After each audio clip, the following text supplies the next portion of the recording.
중국은 대만 문제에서 어떻게 시작하느냐? 예. 일본의 발언에 대해서 강력 반발하고 있습니다. 군사훈련을 확대하고 이렇게 남중국해에서 포로 쏘면서 이렇게 누구든지 덤비면 가만두겠다고 그러고 있습니다.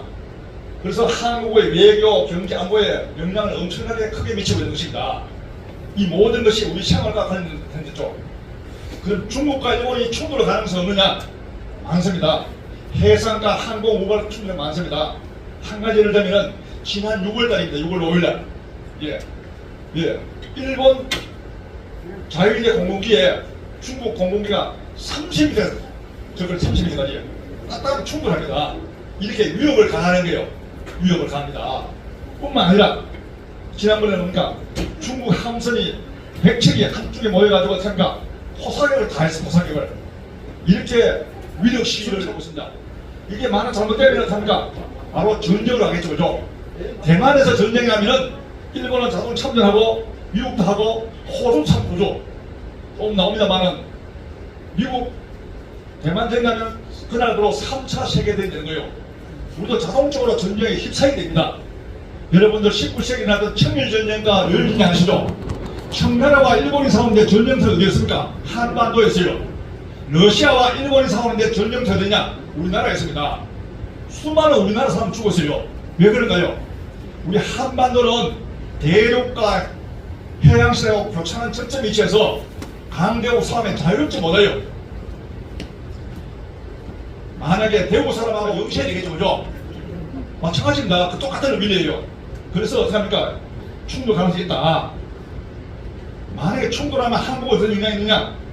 중일 갈등은 한국 외교, 경제 압력 증가되고 안보 문제가 다 직결됩니다. 우리나라가 중국의 수출이 30%인데요. 이 수출이 다 끊겨버리죠. 그죠? 끊겨버리면 어떡합니까? 물가, 폭통, 경제 엉망이 되는 겁니다. 난민이 아니라는 거죠. 그죠? 잘 모르는 사람들, 정치하시는 분들은 뭐 대만에 셰시하고 미국 셰시하면 되지 않느냐 하는데 그게 안 되는 겁니다. 바로 우리가 죽으면 죽은 거죠. 안 되는 것이죠. 그래서 이렇게 수출 문화 보면은 참 이 대만 문제가 남일이 아니라는 것입니다. 다음에 미중 패권 전쟁. 미국은 1945년 2차 대전이 끝난 다음에 세계 최강국이 되었어요. 누구도 미국에 덤빌 나라가 없었어요. 패권국이었어요.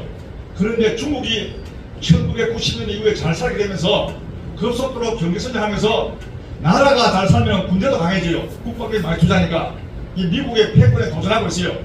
그래서 중국이 1949년도에 중화인민공화국이 됐는데 100년 후 2000시국을 제치고 세계 1등이 되겠다 하고 공식선을 했어요. 중국 몸을 그러죠. 미국은 어떤 경우라도 중국과 같은 나라에게 자신의 패권적 지위를 넘기지 않겠다 하고 있습니다. 이렇게 충돌하고 있어요. 전쟁 가기 전에 무역전쟁, 트럼프가 관세가 올리죠. 그죠? 이 전부 다 뭡니까? 여기 패권 전쟁이 아닙니다. 그런데 한국은 이 가운데 있어요. 가운데. 이 가운데 있어가지고 미국과 중국의 싸움에 고래 싸움에 세월 등틈나 만들죠. 딱 그 짝입니다. 그래서 우리가 이게 남리 아니한 것입니다. 특히 시진핑은 2013년에 제일 높은 권력자가 취임까지 하고 있어요. 이렇게. 이제 앞으로도 영원히 시진핑이가 정권을 잡고 있다고 봤을 때 어떻게 합니까? 절대 미국과 싸움에 물러나지 않는다는 것이죠. 미중 경제전쟁은 무역 갈등, 공급망 불 때문에 어떻게 합니까? 미국은 중국의 도전에 1등의 넘보는 자리를 못 넘보게 어떻게 합니까? 반도체에 관련된 수출을 전부 규제해버려요. 못하게. 그렇게 하니까 중국은 어떻게 합니까? 미국 아니면 안 돌아가니까 반도체 산업 육성 경제를 펴고 있어요. 한국 기업들은 이 상황에서 어떤 전략을 하셔야 될까요? 미국과 중국의 싸움에 골치 아픈 것이죠. 예. 또 그리고 반도체를 중국과 미국이 하고 있습니다. 우리나라의 이치는 어떤가? 기술 경쟁은 경제 문제가 아니고 이는 국가 안보가 지켜야 돼요. 경제가 아니고 그러니까 국가 안보에 바로 지켜야 된다는 것입니다. 우리나라 한반도 영향은 어떨까요? 미중 갈등은 북한한테 오판할 수 있는 기회를 준다는 것이죠. 오판할 수 있도록. 만약에 대만에 전쟁 나서 미군이 참전하고 중앙미군 참전하면은 표준선이 비릴 수 있겠죠. 그러면 김정은이가 이때가 전의 기회다. 남침할 수 있는 거죠. 바로 전쟁이 난다는 것이죠. 그래서 대만에서 전쟁하면 3차 세계대전 간다고 말할 수 있는 것입니다. 우리나라 외교의 3축은 크게 한미동맹, 한중관계, 한일협력입니다. 이것이 다 균형을 이루어야 돼요. 여러분들은 이 중에서 어느 축이 가장 중요하다고 생각하십니까? 네, 맞습니다. 일단 한미동맹이죠. 한미동맹과 주한미군은 대한민국 안보에 사활적으로 죽는 사활적. 죽느냐 사느냐는 것이죠. 어떤 정치인들 보면은 미군 없으면 전쟁 못한다 막 그런 사고를 벌이긴 하는데 미군 없으면 전쟁을 사실 못하는 것 같습니다. 그게 자존심입니다. 주한미군은 디터런스 억제예요. 세계 최강 미군이 딱 버티고 있으니까 김정은이가 남침을 못해요. 미군 무서워서 남침을 못하는 겁니다.